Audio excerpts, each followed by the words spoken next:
Hello, and welcome to episode 1 of the Storyboard Cave. I'm Luke, I'm Sam. and today we'll be playing a little game. I have got a story. The story bullet pointed out here. I'm going to ask you if you've ever heard this story before. Okay. How? You have heard this story before. Right. But I want to see if you can recognize it. Okay. Yeah. So, first off, this is a story about a young wimp. A kid who is just got nothing going on physically or socially. Okay. And he spends his childhood and up into like his teenage and young adult years vividly imagining that he's got like amazing, incredible powers. Okay. Okay. Like in his head, he's ripped like the Hulk and he's drives around in the Batmobile Mm-hmm. and like just laundry list of all the coolest things you could have. Right. This is him. Okay. And he has an imaginary friend that you're smiling. Do you think you know this story already? I think I do. Oh my gosh. Okay. Well, let me keep going. Yes. Yes. Finish your presentation because I'm liking it so far. Okay. He has an imaginary friend who is kind of his sidekick and is like the president of his fan club, all this stuff. Okay. And as I kind of mentioned, this continues far longer in his life than it does for most people. Like into his early 20s. He's still very socially isolated. And so he, there's no harm in letting this vivid imaginary world continue for him. And this lasts until all at once he's pulled into the real world. If you know the story, I think you'd probably be able to guess the inciting incident that pulls him into the real world. Can you guess? I may not be able to actually. No? I think I was thinking of something else. Okay. He meets a young woman and they fall in love. Okay. Okay. And he's never had this level of connection with anyone before. And, he off and on continues having this imaginary adventures, but it becomes less and less until finally the day of his wedding. Okay, he decides in a couple hours before his wedding that he's going to go out and have one more imaginary adventure, maybe just wander around the park, something like that. And he's going to say goodbye to his imaginary world, his imaginary supernatural powers, and his imaginary best friend. Okay. And his imaginary best friend has sort of developed his own personality after these several years, because this. Right. That's what happens. Yes, sure. Yeah. So this imaginary friend is like resistant. He's like, no, oh, come on. And, you don't have to do this. And eventually, this guy realizes, you know what? That's not like, I want a little more time. Just a few more minutes, that sort of thing. And he tells it to himself, and they have one more adventure. And he tells it to himself, and they have one more adventure. And he keeps doing this, and ultimately it makes him late for his own wedding. Okay. Okay. Um, well, that's, you know, his new wife is a little peeved, like what the heck? What were you doing? But it's set to rest. And sort of montage time skip, we now look uh 10-15 years in the future. Okay. Right. Do you now think you know what this is? I don't know that I can remember what this is, but I feel like I know what's going to come next. What's going to come next? I feel like now his children have an imaginary best friend. Oh, you could make an argument for that. Hang on. I think it would be fair. I think that's a fair interpretation, but that's not where I was going. Okay. His kids, uh, in the version of the story I'm telling, his kids don't have imaginary friends. Okay. Instead, what happens is he begins to drift into like extreme depression. Hmm. And he can only think about how boring his life is and how, you know, and right about this time when he's just focused on how drab and boring his life is, everything bad happens at once. Everything goes wrong. Okay? Okay.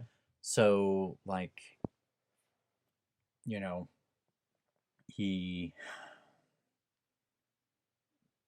flips out at his boss and loses his job, and like there are some issues in his family, and it's at this point that he gets a call to adventure. Okay. All right. And he responds to it. This is like classic hero's journey, um, except he's not unwilling. He gets his call to adventure and he's like, yeah, of course I want to go. But it's not real. Um, in the middle of him thinking that he has heroically saved the day, his imaginary best friend shows up. And he realizes that all this stuff he's been doing is just part of like a deep seated delusion. And he has serious mental health problems that he didn't even know about. And now he's stuck in this delusion that he now knows isn't real, but he can't get out of it. Mm-hmm. Now, the real heroes of this story are his wife and kids. They they and this is like the act 3 of this story. Right. Um they meet him where he is. They help him get out of his crisis. And the sort of ultimate takeaway, the moral of the story is no man is an island. You know, everyone has to uh, rely on others in order to be a whole person themselves.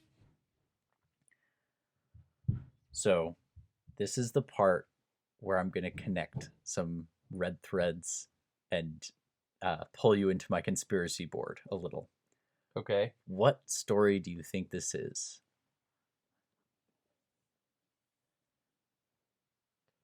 I think the biggest thing that is changing the story is the fact that I think the story takes itself seriously in believing that it it isn't an imagination at all, Okay.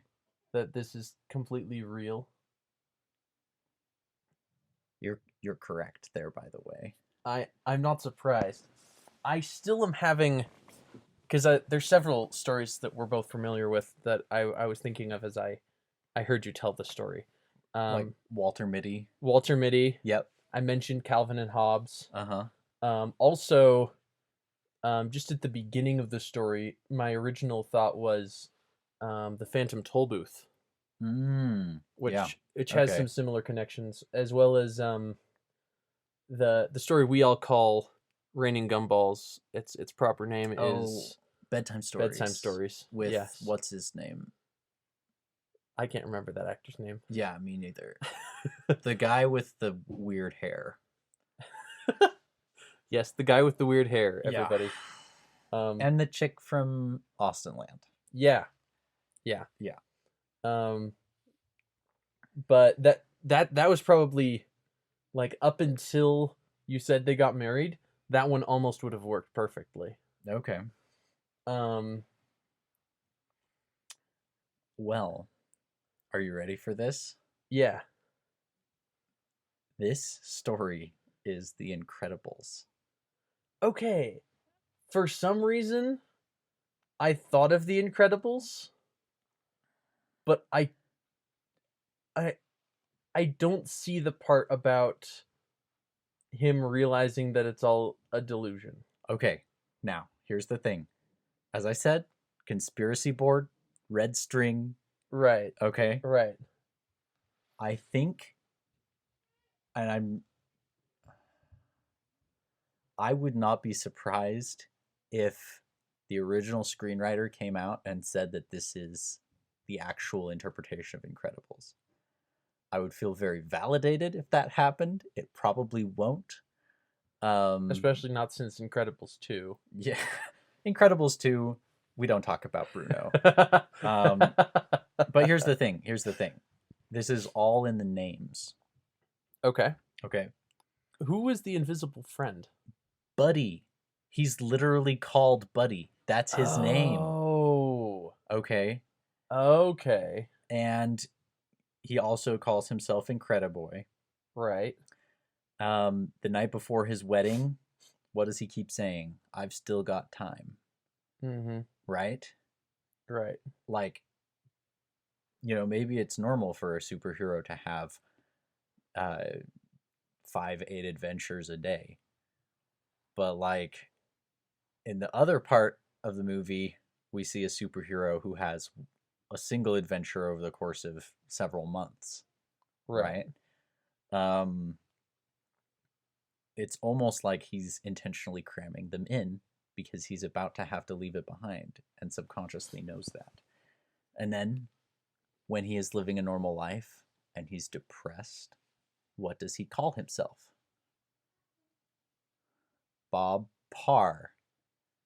His name means boring, right? I can see that.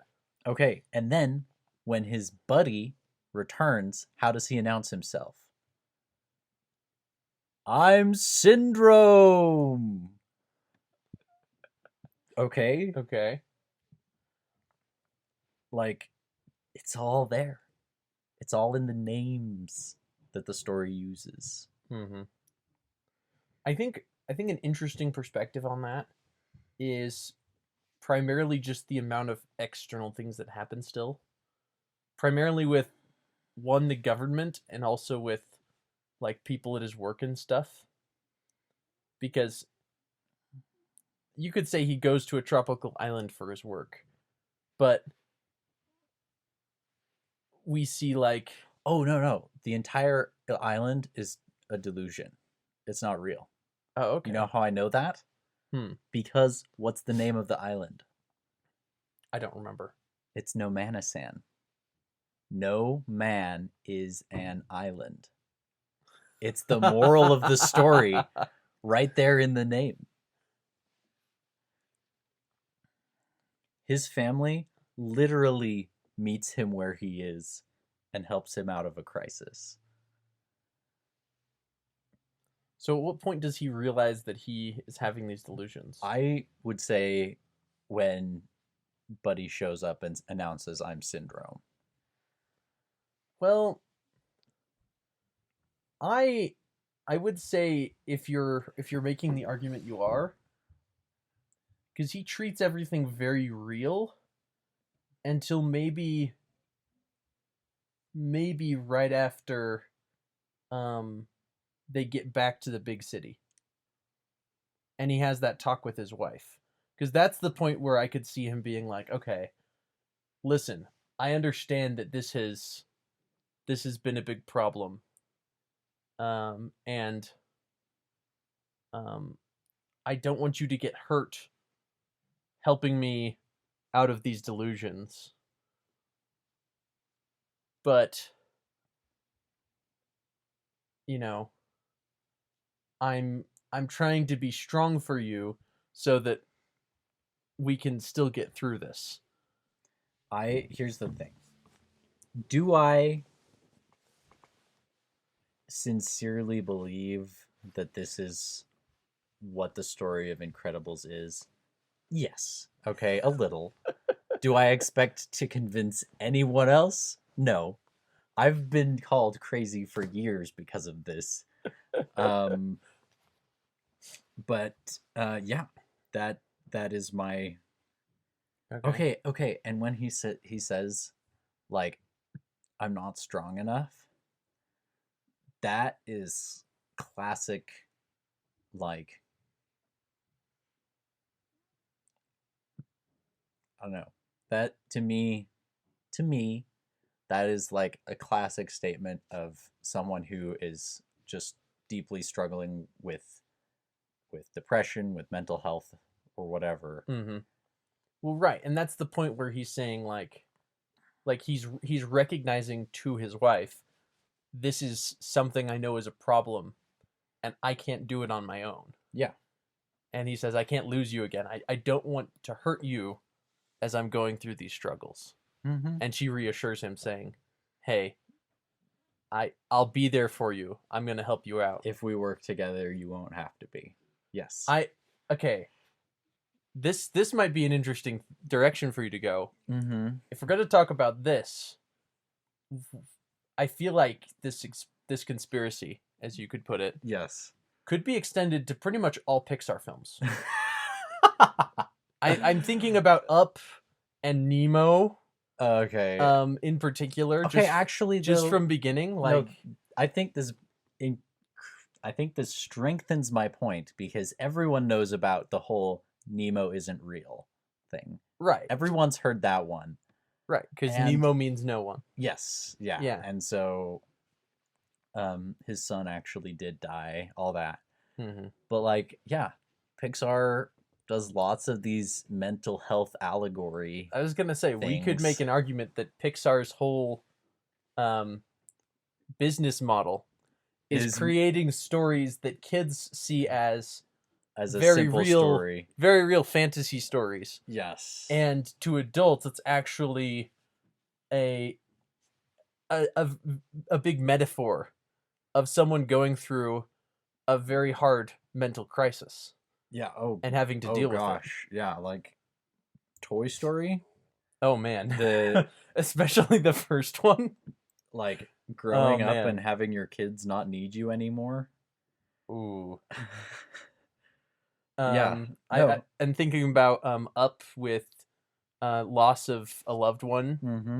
Mm-hmm. Nemo, where you're dealing with essentially what's it called? Hallucinations, where you believe something is there and everyone around you is, Well, Finding Nemo is like Marlin goes through all the 5 stages of grief. I was gonna say again, it's postpartum because he's lost his entire family. Wait, postpartum or mortem? Sorry, partum is different. Edit that one out if you like, but no, it is funny. it's staying.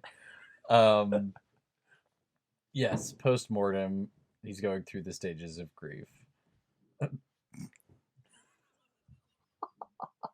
Oh boy. Yeah. What are some other Pixar films? I'm trying to remember them all. Isn't Luca a Pixar film? Yeah. That one could be interesting to to look at from this. I mean, the idea would be essentially that he's always been, you know, he's always been living on land. It's just he sees the place where he lives completely different from the rest of the city. Okay. Maybe. And his mom's trying to send him away. Oh, and let me tell you, in the last couple years, Monsters Inc. is just a movie about parenting. And True. That's all it is. Oh, yeah. Having a terrifying responsibility that, like, yes. And single parenting, too, because Sully is pretty much the person. And he just suddenly has this child that he has nothing to do with. I'm the Mike in our relationship. me and my wife. But yeah, okay, Bug's Life. Nothing comes to mind immediately. Cars. Oh boy. Cars has some big ones. There's some heavy. I don't know. Ratatouille, the psychological implications of having a rodent puppet you around. I think that could be very much built into the fact that Linguini, as we first see him, is very unconfident. And so he does have these abilities of being able to cook well, but he sees that as someone else. That's not him. He can only do it if he's dissociating. Yeah, he dissociates the good parts of himself, like the things that he's confident in and that he's good at, with actually being like, he doesn't think of that as being him. He thinks of that as being someone else that he can talk to or interact with. Okay, I'm looking at the list of Pixar films. There are Pixar movies I've never even heard of. I believe you. There's been some new ones. There was one called Hoppers that came out this year. Yeah. That one could have some very disturbing implications. Oh, why? That could be very much about someone who is worried about AI. Oh, because good. The whole premise is that they build a robot so that you can basically put your mind into an animal robot and be able to communicate with the animals. Oh, okay. I did hear about this. Yeah. So maybe all Pixar films happen in the real world, but they just happen to people who are mightily delusional. Mm-hmm. And I was thinking about like A Bug's Life. Mm-hmm. The character it starts with is an ant. Oh, who even among his own people is an ant. Yeah, no, and it's all about like imposter syndrome. Yeah, that's the whole story. That's true. Every single plot point is either, what can I do to prevent them finding out I'm a failure, or the results of someone finding out you're a failure. Mm-hmm. Until the very end, where it's okay. You finally get to not be a failure anymore. I'm being genuine now, and because I'm being genuine and upfront and doing things, the right way, it hurts and it's painful, but I get through it and there's it works. A giant grasshopper smashing my head. Yeah. Right. Okay. That is kind of what it feels like to be vulnerable.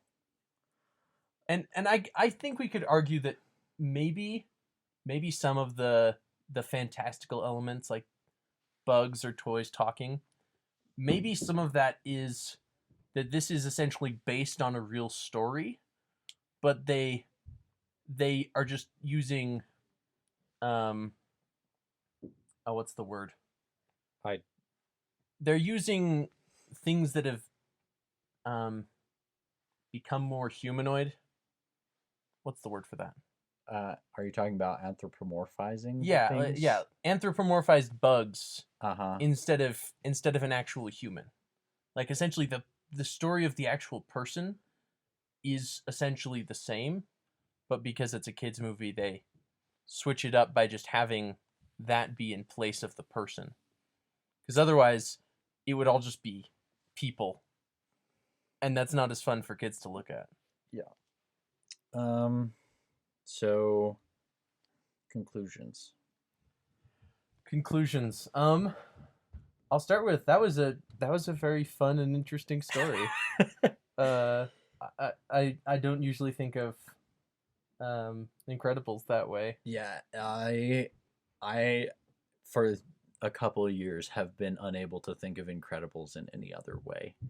This is just what the story is to me in many ways. So that is my thing. I guess my conclusion is just all Pixar films are deeply psychological, whether you want to interpret them as like directly as we do or not. Yes, or just as analogies or allegories. Right. What did we decide to call this? Was it the storyboard cave? Yeah. Okay. Thank you for listening to the first episode of the storyboard cave. I have 11 more ideas, and this is, I want to do one a week. Okay. So, thank you, if anyone ever listens to this, for listening in, and we'll see you next time. See you next time. Bye. Bye.